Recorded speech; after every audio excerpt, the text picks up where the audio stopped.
As humans, we're primed by evolutionary forces to fear the loss of something much more than we value an equivalent gain. That's why many medical group leaders are concerned that market and other pressures will have a significantly negative impact on their group. From competition with hospital-aligned physicians to the failure of the hospital to increasing pressure from far better capitalized venture-backed practices, these and other concerns actually do keep you up at night. But while medical group leaders are keenly focused on the dangers from the outside, there are dangers lurking inside groups as well, just as dangerous or maybe even more so. You recruit Dr. Stacy because of the sterling CV and other credentials. College in Cambridge, medical school in Cambridge, the other one.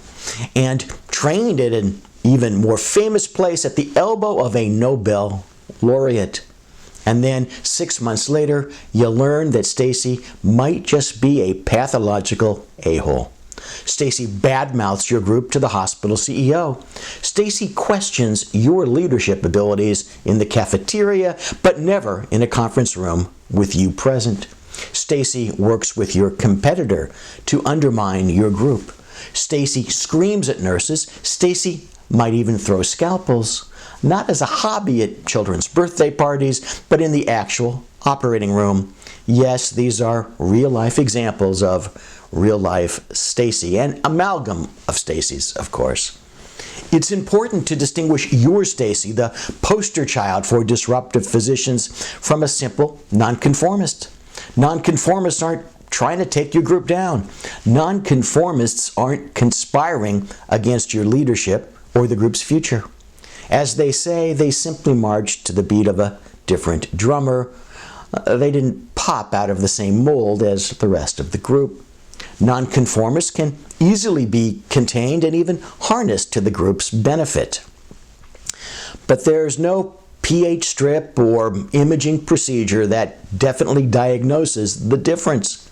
Some from former Eastern Bloc countries have hinted that there may be a highly invasive procedure, but that's another story. Fortunately, disruptive physicians leave snail-like trails. Before jumping to the conclusion that your Stacy is a disruptor, pause and question motives at the same time that you're examining evidence. Is it truly disruptive action that should lead to perhaps one warning and then termination?